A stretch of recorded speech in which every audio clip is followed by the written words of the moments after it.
ee gobolka Xaysimo oo diyaar garow ballaaran ugu jira ka qaybgalka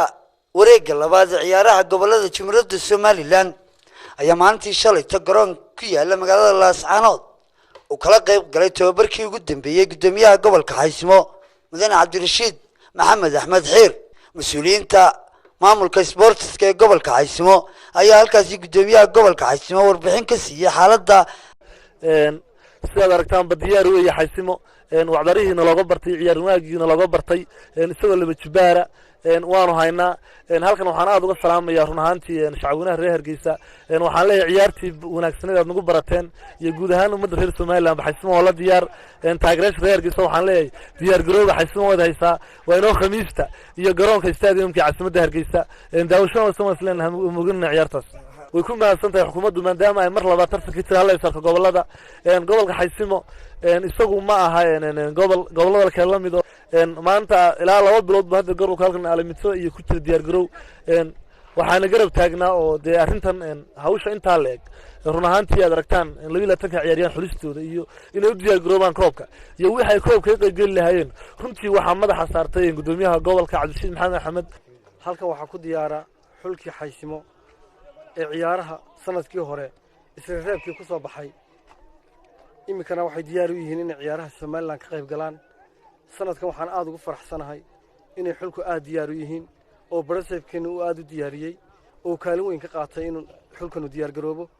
dib waxaan aad ugu faraxsanahay in koobkii dib loo bilaabay oo Jamhuuriyadda Somaliland wasaaraddeeda isboortigu ay dib u bilowday si dhalinyarada looga wacyi geliyo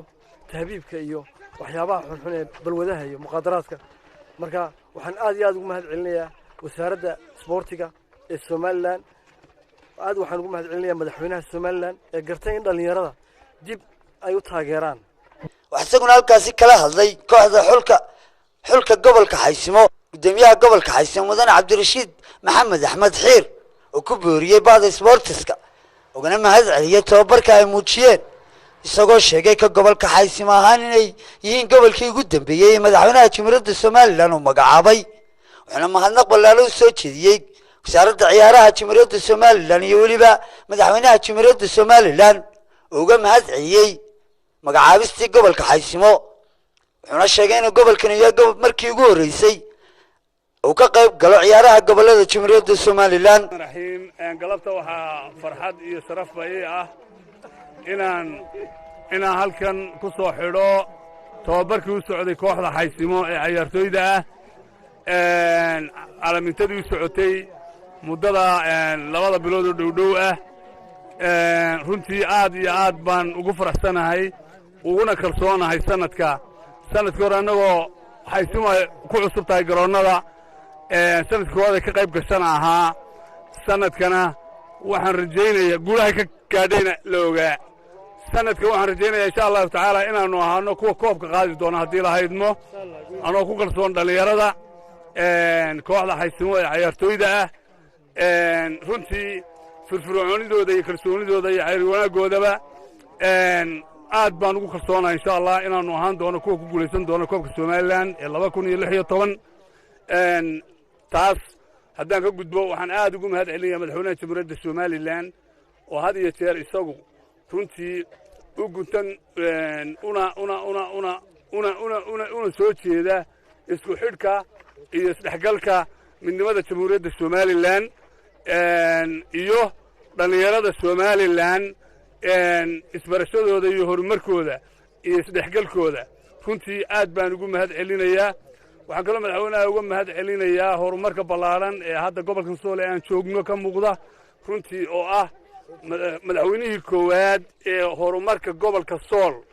wax ka qabta waa Faris waa Maxamed Axmed Maxamuud Silaani xukuumaddiisa waxa laamiyaynu arkaynaa aynu marba dhinac u jirayno waa madaxweynihii hirgeliyay iyo horumarka kale meesha ka socda gobolka Xaysimo insha Allah sanadka soo socda ayaa horumarka bilaaban doona saan rajaynayno oo isagana insha Allah tacaala ama go'aanka madaxweynaha ah in isagana laga hirgeliyo insha Allah tacaala sida kan Laascaanood ka socda oo kale runtii madaxweynaha uga mahad celinayna saad ogtiin Laascaanood ama dhalinyarada maanta dee Laascaanood bay joogaan oo aan tababarka ugu soo xidhay madaxweynaha Somaliland waa madaxweynaha kaliya magaalada Laascaanood u hoyday oo seexday madaxweyne kaloo seexday ma jiro waa kow waa Silaanyo waa Maxamed Axmed Maxamuud Silaanyo waa madaxweyne ugu booqashada badnaa ee yimaada xaysimana insha Allah taala madaxweynuhu saasuu si leeg isaguna uu soo gaari doonaa uuna iman doonaa waana gobolkii uu bixiyey horumarkuna wayna soo gaari doonaa insha Allah taala sidaan ilaahay ka rajaynayno innaguna waxaynu ahaan doonaa kuwii guulaysta